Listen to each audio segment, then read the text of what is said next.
4,000 years ago, the ancient Sumerians made a surprising discovery.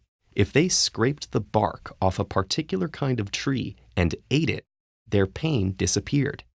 Little did they know that what they'd found was destined to influence the future course of medicine. What the Sumerians had discovered was a precursor to the medicine known today as aspirin.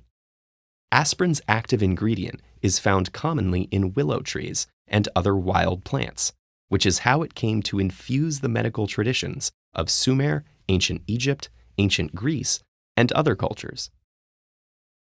Around 400 BC, Hippocrates, thought of as the father of modern medicine, first recommended chewing willow bark for pain relief and making willow leaf tea to ease the pain of childbirth.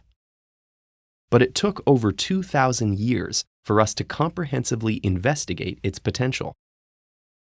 In the mid-18th century, an Englishman named Edward Stone ran 5 years of experiments showing that willow bark crushed into a powder and eaten could cure a fever. It took nearly another 70 years for a German pharmacist, Johann Buchner, to finally identify and purify the substance that made all this possible, a compound called salicin. By then, doctors were routinely using willow bark and other salicin-rich plants like the herb meadowsweet to ease pain, fever, and inflammation. But identifying the exact compound suddenly opened up the possibility of manipulating its form. In 1853, a French chemist managed to chemically synthesize the compound, creating a substance called acetyl salicylic acid. Then, in 1897, the pharmaceutical company Bayer found a new method and began marketing the compound as a pain reliever called aspirin. This was widely recognized as one of the first synthetic pharmaceutical drugs. Originally, aspirin was just Bayer's brand name, A for acetyl, and spur for meadowsweet, whose botanical name is Spirea ulmaria. Soon, aspirin became synonymous with acetyl salicylic acid. As its influence grew, aspirin was found to ease not just pain, but also many inflammation-related problems, like rheumatoid arthritis, pericarditis, which inflames the fluid-filled sac around the heart, and Kawasaki disease, where blood vessels become inflamed. Yet, despite aspirin's medical value, at this point scientists still didn't actually know how it worked. In the 1960s and 70s, Swedish and British scientists changed that.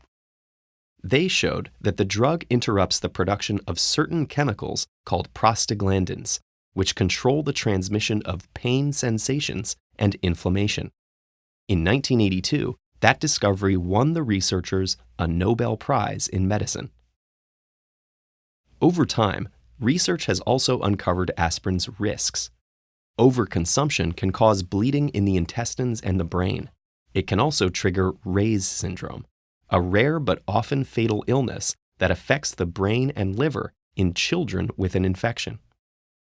And in the late 20th century, aspirin's success had been overshadowed by newer painkillers with fewer side effects, like acetaminophen and ibuprofen.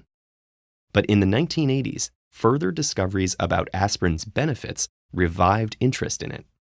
In fact, the 1982 Nobel Prize winners also demonstrated that aspirin slows production of thromboxanes, chemicals that cause clumping of platelets, which in turn form blood clots.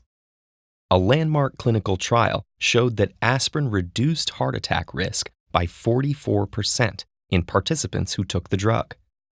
Today, we prescribe it to people at risk of heart attack or stroke because it cuts the likelihood of clots forming in the arteries that supply the heart and brain.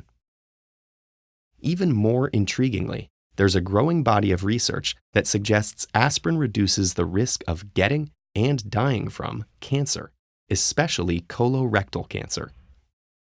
This might be due to aspirin's anti-platelet effects. By reducing platelet activity, aspirin may decrease the levels of a certain protein that helps cancer cells spread. These discoveries have transformed aspirin from a mere pain reliever to a potentially life-saving treatment. Today, we consume about 100 billion aspirin tablets each year, and researchers continue searching for new applications. Already, aspirin's versatility has transformed modern medicine, which is astounding considering its humble beginnings in a scraping of willow bark. TED-Ed is a nonprofit. If you value our work, please consider supporting it on patreon.com/TEDEd.